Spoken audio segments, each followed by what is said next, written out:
উপজেলা নির্বাচনের প্রথম ধাপে একটিতে ভোটের ফল স্থগিত রাখা হয়েছে। বাকি ১৩৮টির মধ্যে ১১০টিতে চেয়ারম্যান পদে জয় পেয়েছেন আওয়ামী লীগের নেতারা।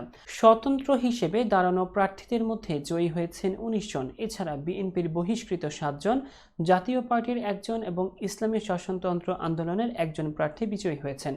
ষষ্ঠ উপজেলা পরিষদ নির্বাচনের প্রথম ধাপের ভোট গ্রহণ শেষ হয় বুধবার বিকেল ৪টায়। রাত ১২টার মধ্যে ১৩৯টি উপজেলার সবকটিতে বেসরকারিভাবে ফলাফল ঘোষণা করা হয়।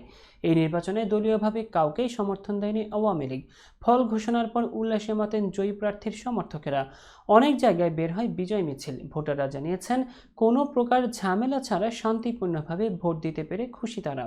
প্রথম ধাপে ২২ উপজেলায় ভোট হয়েছে ইভিএমে, বাকিগুলোই ব্যালটে। ১১০টিতে বেসরকারিভাবে জয়ী হয়েছেন আওয়ামী লীগের নেতারা।